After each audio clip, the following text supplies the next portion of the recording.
عائشہ ابھی اس لڑکے کے ساتھ بے تکلف ہو کر بات کر رہی تھی اور میرا جی چاہ رہا تھا کہ میں اس لڑکے کا گلا دبا دوں۔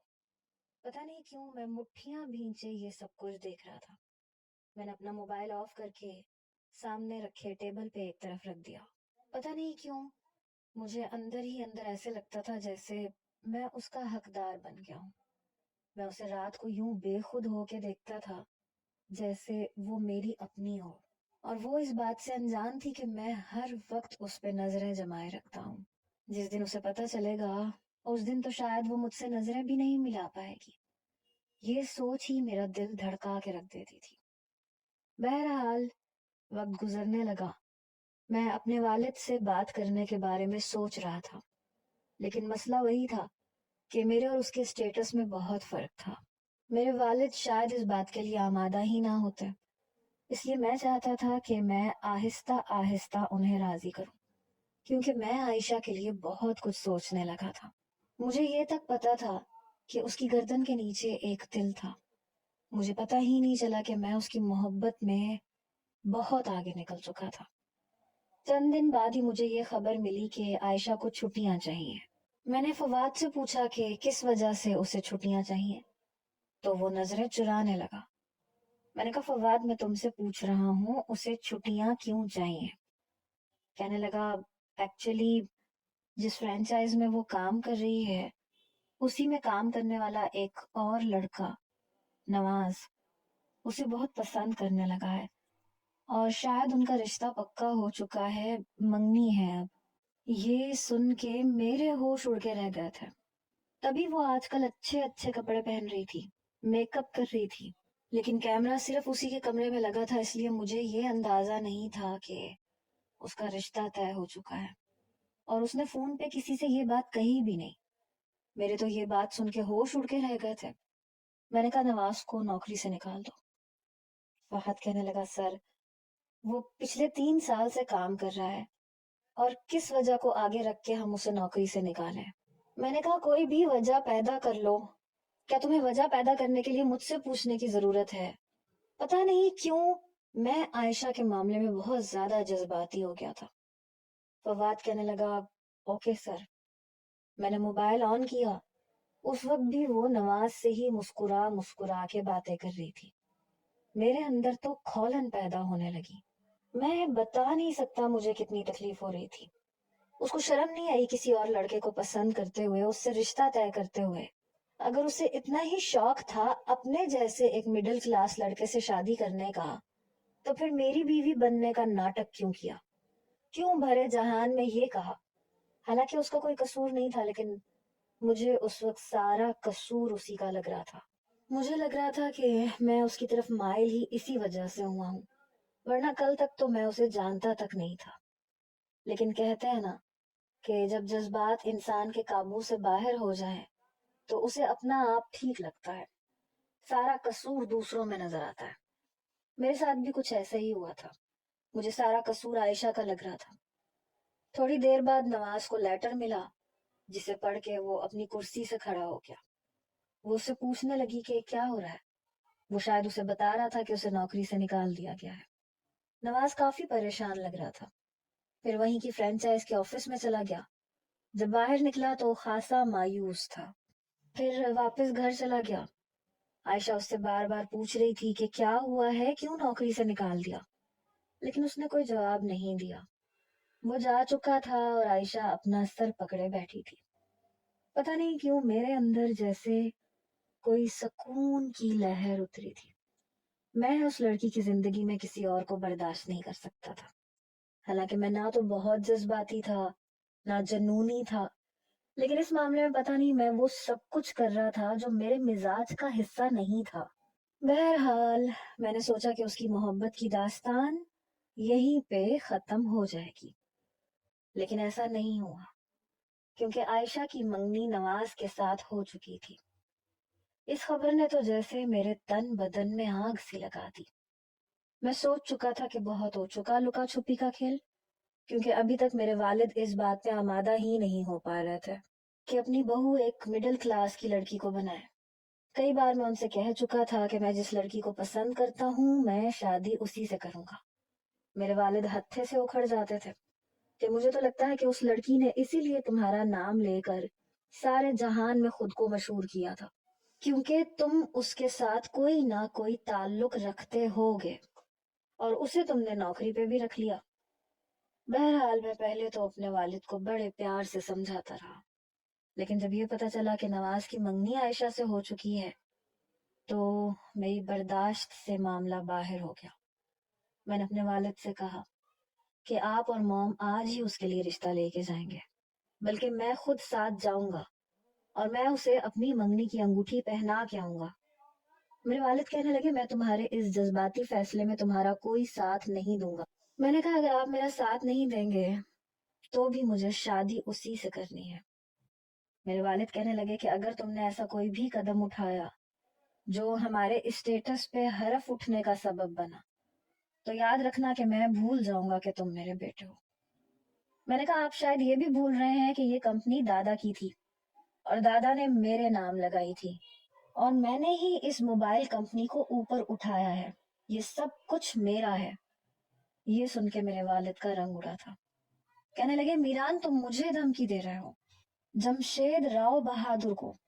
میں نے کہا جی ہاں، آپ کو جو سمجھنا ہے آپ سمجھ لیں، میں کچھ نہیں جانتا، وہ لڑکی میری ہے اور وہ میری ہی رہے گی۔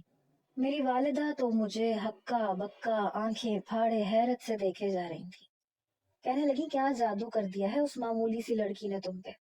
ایک تو تمہیں بدنام کرنے میں اس نے کوئی کسر نہیں چھوڑی، جب تم نے اسے نوکری پہ رکھ لیا تو نیک پروین بن گئی، کسی اور سے منگنی کر لی۔ مجھے تو لگ رہا ہے اس لڑکی کا بچھایا ہوا کوئی جال ہے یہ، جس میں تم پھنستے چلے جا رہے ہو۔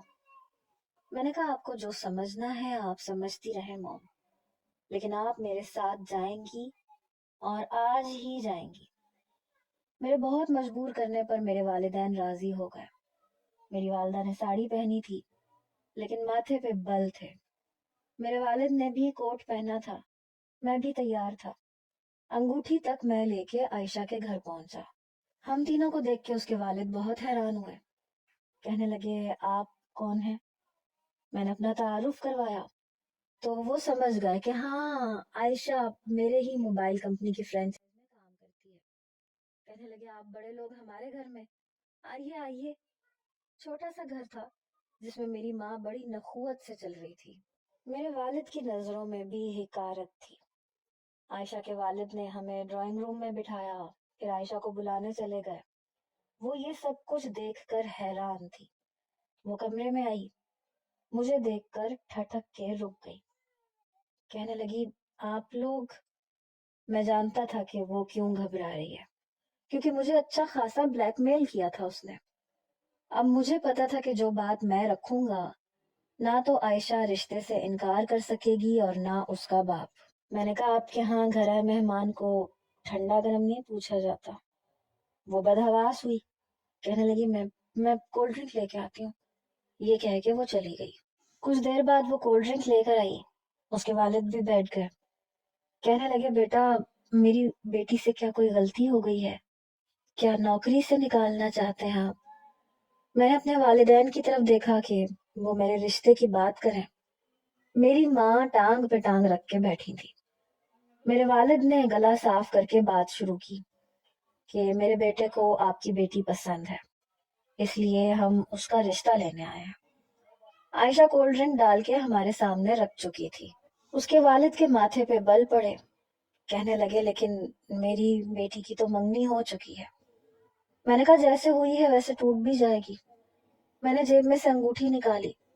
عائشہ کہنے لگی میری منگنی کیوں ٹوٹنے لگی؟ میری منگنی میری مرضی سے ہوئی ہے۔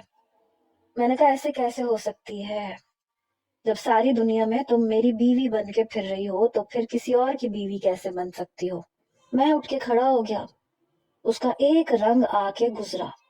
اس کے والد کہنے لگے بیٹا میں سمجھا نہیں۔ میں نے کہا آپ کی بیٹی اچھے طریقے سے جانتی ہے۔ میں ایک ایک قدم عائشہ کی جانب بڑھا رہا تھا، وہ اپنے والد کے پاس جا کے کھڑی ہو گئی، اپنے والد کا ہاتھ پکڑ لیا۔ میں نے کہا تم نے اپنے والد کو نہیں بتایا؟ کمان عائشہ اپنے والد کو تو بتانا چاہیے تھا۔ اس کے والد عائشہ کی طرف دیکھنے لگے، کہنے لگے بیٹا یہ کیا کہہ رہا ہے؟ کہنے لگی بابا کچھ بھی نہیں، وہ مجھے نوکری نہیں مل رہی تھی تو بابا میں آپ کو سب کچھ بتا دوں گی۔ اس کی آنکھوں میں آنسو جھلملا رہے تھے۔ میں نے اس کے والد کے سامنے اس کا ہاتھ پکڑا۔ وہ بری طرح سے سٹ پٹائی، کہنے لگی یہ کیا کر رہے ہیں آپ؟ میں نے اس کے ہاتھ سے سونے کی اس معمولی سی انگوٹھی کو اتار پھینکا۔ اس کے والد مجھے ہکا بکا دیکھ رہے تھے۔ میں نے اپنی ڈائمنڈ کی انگوٹھی اس کے ہاتھ میں پہنا دی، پھر اس کا ہاتھ چھوڑ دیا۔ کہنے لگی یہ کیا بدتمیزی ہے؟ میں نے کہا دیکھو یہ میری شرافت ہے کہ میں نے تمہاری اس غلطی کو معاف کر دیا۔ تمہیں بدلے میں نے کچھ کہا نہیں ہے، بلکہ نوکری بھی دلوا دی۔ میرے ہی کہنے پہ تمہیں نوکری ملی تھی۔ کہنے لگی نہیں چاہیے آپ کی نوکری، اس نے انگوٹھی اتارنی چاہیے۔ میں نے کہا غلطی سے بھی انگوٹھی مت اتارنا۔ میرے والد کہنے لگے میران یہ کیا زبردستی ہے؟ عائشہ کے ہاتھ سے انگوٹھی اس کے والد نے اتاری اور سامنے ٹیبل پہ رکھ دی۔ ماتھے پہ بل ڈال کے کہنے لگے جب میری بیٹی اس رشتے کے لیے راضی نہیں ہے تو مجھے نہیں لگتا کہ آپ کو زبردستی کرنی چاہیے۔ آپ لوگ یہاں سے جا سکتے ہیں۔ میرے والدین شاید یہی سننا چاہتے تھے۔ وہ دونوں ہی کھڑے ہو گئے، کہنے لگے چلو یہاں سے، بےعزتی کروانے تو نہیں آئے تھے نا ہم یہاں پہ۔ جب یہ لڑکی چاہتی ہی نہیں ہے تو تم کیوں زبردستی سے منگنی کر رہے ہو؟ یہ ہماری حیثیت کے بالکل بھی مقابل نہیں ہے۔ میں نے کہا شروعات اس نے کی تھی، اس لیے میں دیکھتا ہوں کہ یہ پیچھے کیسے ہٹتی ہے۔ شادی میں اسی لڑکی سے کروں گا اور دھوم دھام سے کروں گا۔ یہ کہہ کے میں باہر نکل گیا۔ میرے والدین بھی باہر آ گئے۔ گاڑی میں بیٹھ کے بھی میری والدہ مجھے ڈانٹنے لگی کہ تم کیوں اس کے پیچھے پڑ گئے ہو؟ کیا ہے اس لڑکی میں؟ بہت زیادہ خوبصورت بھی نہیں ہے اور ہے بھی مڈل کلاس کی لڑکی۔ دیکھا نہیں ہے تم نے ان کا گھر کتنا چھوٹا ہے؟ میں نے کہا جب وہ میرے گھر میں آئے گی تو اس کی حیثیت بھی بدل جائے گی اور گھر بھی بدل جائے گا۔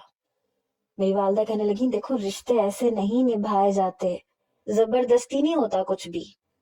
میں نے کہا سب کچھ ہوتا ہے، میں آپ کو کر کے دکھاؤں گا۔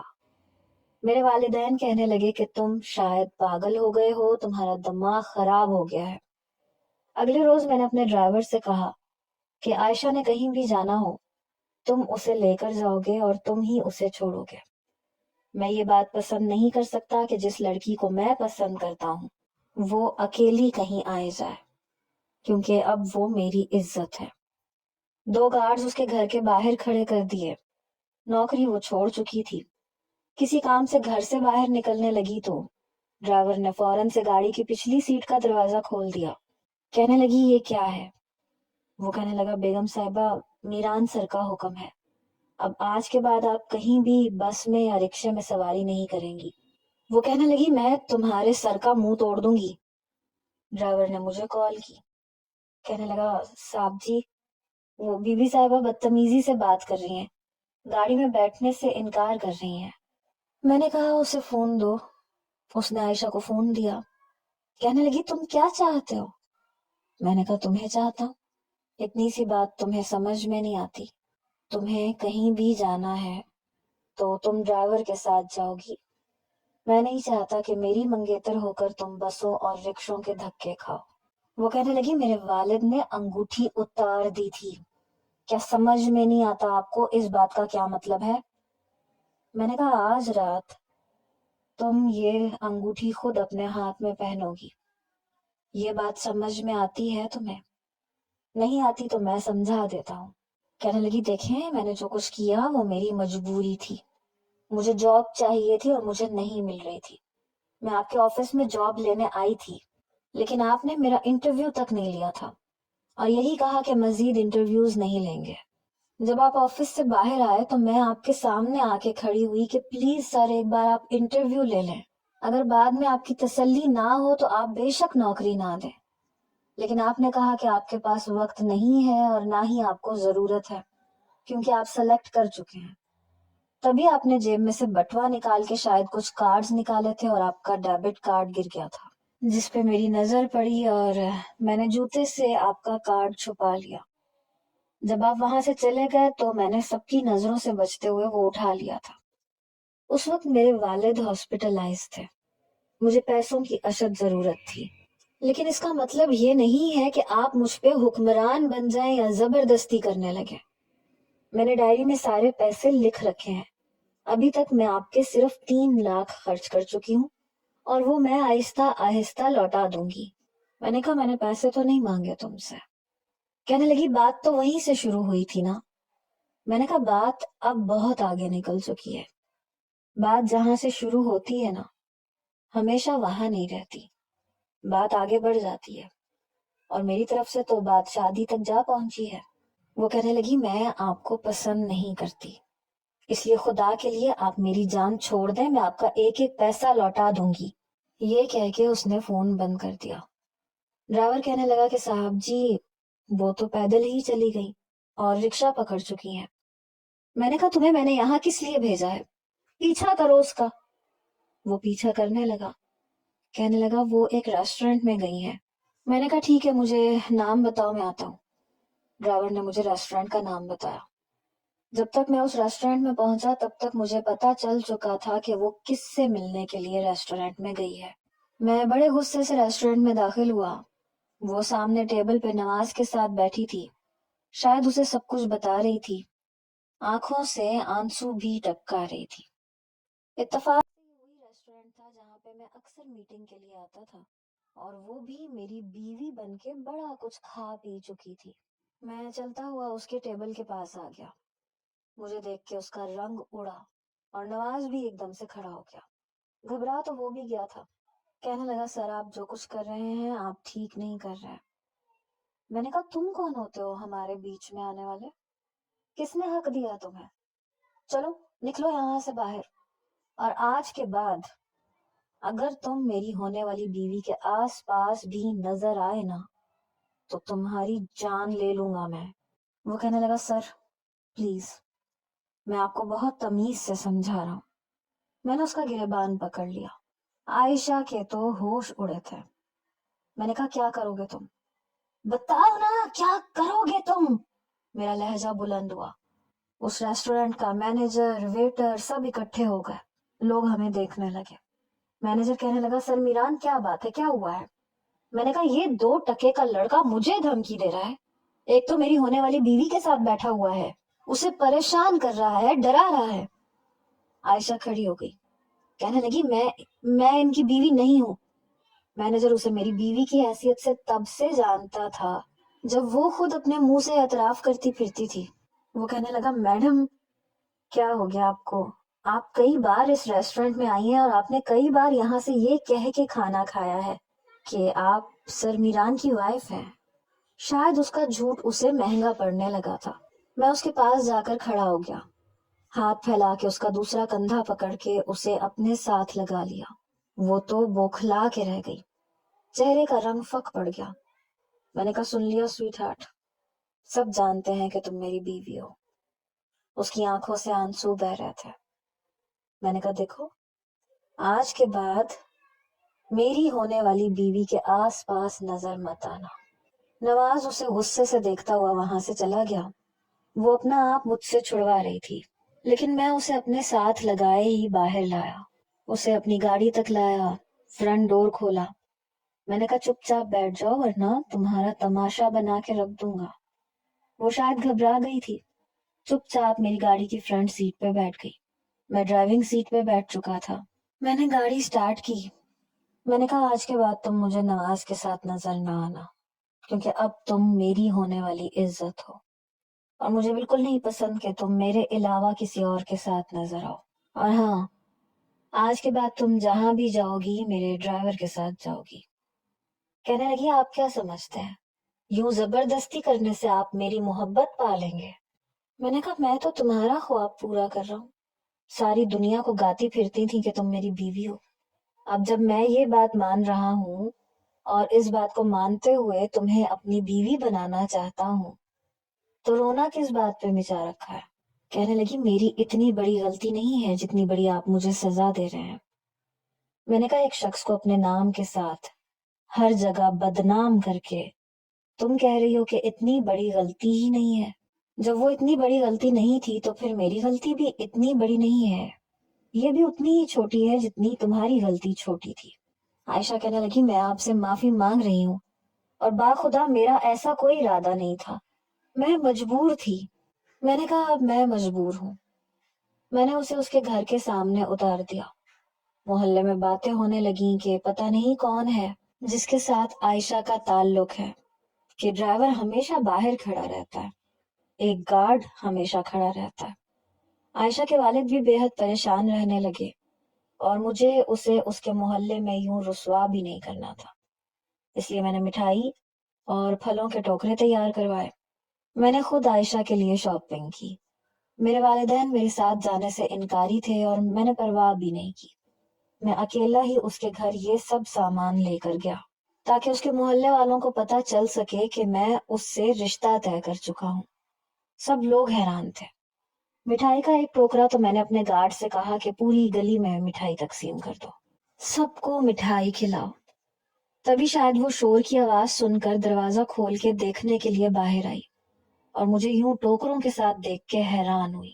ایک گارڈ آس پڑوس کے دروازے کھٹکھٹا کے مٹھائی دے رہا تھا کہ ہمارے باس کی منگنی ہو چکی ہے۔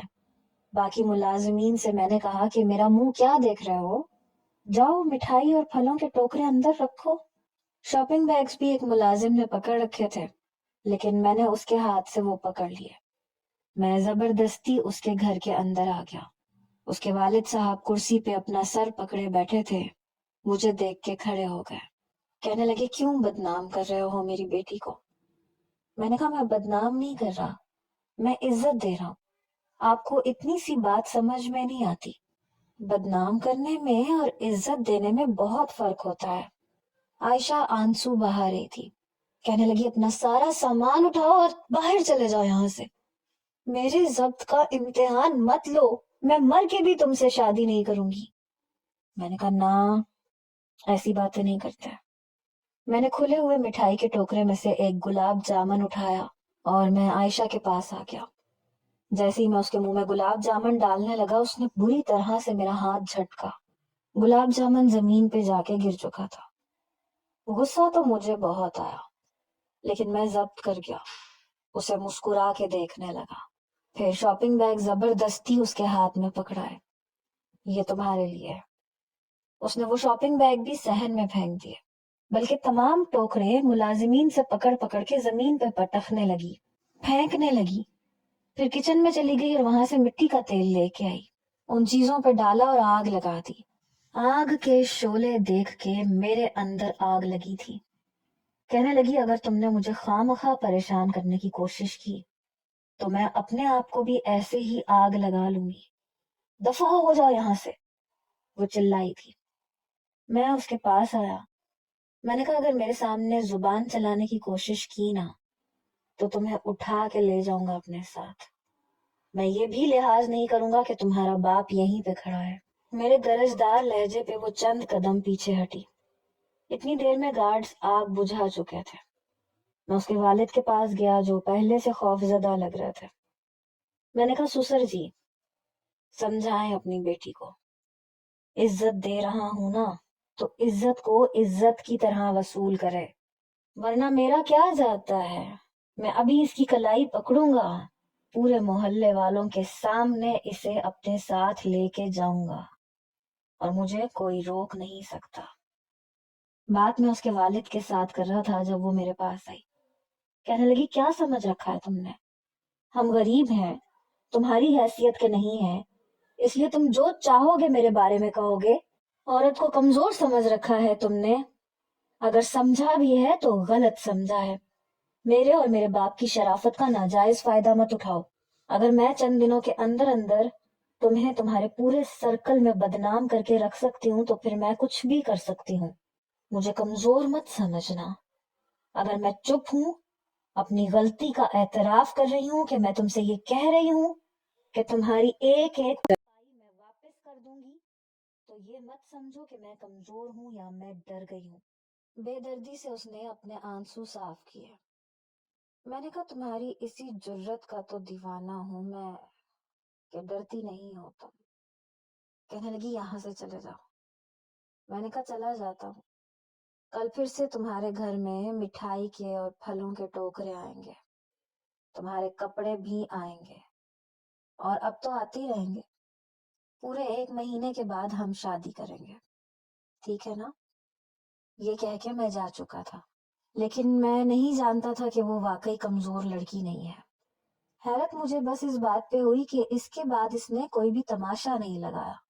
اسے کہیں بھی جانا ہوتا تھا تو بڑی خاموشی سے گاڑی کی پچھلی نشست پہ بیٹھ جاتی تھی.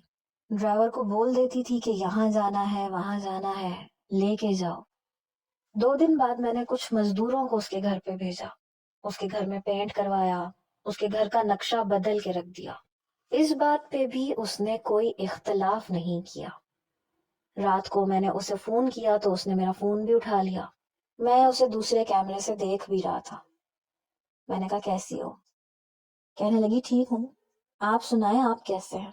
میں نے کہا مجھے تو لگ رہا ہے کہ غش کھا کے گر پڑوں گا. تم اور مجھ سے پوچھ رہی ہو کہ میں کیسا ہوں؟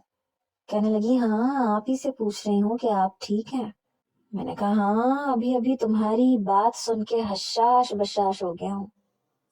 عائشہ کہنے لگی ایکچولی میں آپ سے یہی کہنا چاہتی تھی کہ جب آپ نے اپنی ہی مرضی کرنی ہے تو میں آپ سے لڑ کے آپ کا کیا بگاڑ سکتی ہوں؟ کچھ بھی تو نہیں. میں نے کہا بڑی اچھی بات ہے, بہت جلدی تم نے یہ بات سمجھ لی. کہنے لگی ہاں کیونکہ میں ایک سمجھدار لڑکی ہوں. خواہ لڑ جھگڑ کے آپ سے بدتمیزی کر کے میں نے آپ کا کیا بگاڑ لینا ہے؟ کچھ بھی تو نہیں. مجھ جیسی مڈل کلاس لڑکیاں آپ جیسے امیر زادوں کا کچھ بھی نہیں بگاڑ سکتی. تو پھر بہتر ہے کہ جب آپ مجھے عزت سے بیاہنا چاہ رہے ہیں تو میں بھی عزت دار ہونے کا ہی مظاہرہ کروں. میں نے کہا شاباش, بہت اچھا سوچا تم نے. کیا خیال ہے پھر اکٹھے شاپنگ کریں؟ کہنے لگی کیوں نہیں, لیکن میں چاہتی ہوں کہ میں اپنی زندگی میں اپنے والد کو عمرے پہ بھیج دوں. وہاں میری پھپھو رہتی ہے اور کئی سالوں سے رہتی ہیں. میرے بابا ان کے پاس چلے جائیں گے. میں نے کہا اب تو کوئی مسئلہ نہیں ہے, میں پاسپورٹ بنوا دوں گا ان کا, ویزا بھی لگوا دوں گا اور ٹکٹ بھی منگوا دوں گا. کہنے لگی ٹھیک ہے آپ ان سب چیزوں کا انتظام کر لیں, وہ عمرہ کر کے آئیں گے تو پھر ہم شادی کر لیں گے. مجھے تو یقین ہی نہیں آ رہا تھا اپنے کانوں پہ کہ وہ اتنی آسانی سے کیسے مان گئی. بہرحال میں نے اس کے والد کا پاسپورٹ بنوایا, ٹکٹ کروائی, ویزا لگوایا. عمرے پہ جانے سے پہلے وہ اپنی بیٹی کے ساتھ لگ کے پھوٹ پھوٹ کے روئے, لیکن وہ نہیں روئی, ایک آنسو تک اس نے نہیں بہایا. میں بھی ساتھ ہی گیا تھا انہیں سی آف کرنے کے لیے. وہ جا چکے تھے. واپسی پہ جب میں نے عائشہ سے کہا کہ کہیں کھانا وانا کھا کے پھر میں تمہیں تمہارے گھر چھوڑ دیتا ہوں, تو کہنے لگی کہ نہیں مجھے بھوک نہیں ہے. آج تک بابا کے بغیر کبھی رہی نہیں ہوں, کبھی ایک دن کے لیے بھی نہیں رہی, اس لیے دل بہت اداس ہو رہا ہے, کھانا میں نہیں کھاؤں گی. ہم دونوں نے بس ایک ایک کپ کافی پی. شادی کی شاپنگ بھی وہ کر رہی تھی اور خاصے مہنگے کپڑے خرید رہی تھی. میں نے بھی کوئی اعتراض نہیں کیا تھا. میں چاہتا تھا کہ جو اسے پسند ہے وہ اپنے لیے خرید لے, لیکن اس نے میری پسند کو بالکل بھی مد نظر نہیں رکھا. کہتی تھی کہ آج تک میں نے اپنی مرضی کے کپڑے پہنے ہیں اور پلیز اس معاملے میں کسی کی نہیں سنتی. بہرحال میرے والدین نے بھی اس رشتے کو مجبوراً ہی صحیح لیکن قبول کر لیا تھا. 15 دن کے بعد جب میں نے عائشہ سے پوچھا کہ تمہارے والد نے کس تاریخ کو واپس آنا ہے, میں ان کی ٹکٹ کروا دوں, تو کہنے لگی کہ وہ نہیں آنا چاہتے. میری پھپھو نے ان کا ویزا بڑھوا لیا ہے اور وہ وہیں رہیں گے. میں نے کہا تو ہماری شادی؟ کہنے لگی بابا کہہ رہے تھے کہ تم شادی کر لو. میں نے کہا ایسے کیسے, ان کے بغیر کیوں؟ کہنے لگی جب ان کو اعتراض نہیں ہے تو آپ کو کیوں ہے؟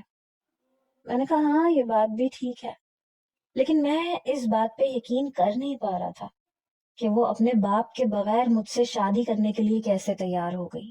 لیکن میں نہیں جانتا تھا کہ وہ ایسا بھی کر گزرے گی. شادی سے 15 دن پہلے اس نے مجھ سے کہا کہ اب ہم نہیں ملیں گے, جتنی شاپنگ میں نے کرنی تھی میں نے کر لی ہے, اب بس ہم شادی پہ ہی ملیں گے. اس کے بعد جب میں نے موبائل میں اس کے کمرے کو دیکھنا چاہا تو کچھ بھی نظر نہیں آ رہا تھا. شاید کیمرہ خراب ہو چکا تھا. بہرحال اب تو ویسے بھی وہ میری ہونے والی تھی. 15 دن میں اپنی تیاریوں میں رہا. شادی پر ڈرائیور اسے پارلر سے ہال میں لے کے آیا, لیکن وہ گھونگھٹ میں تھی. مجھے حیرت ہوئی, میں نے کہا کہ گھونگھٹ میں کیوں ہو؟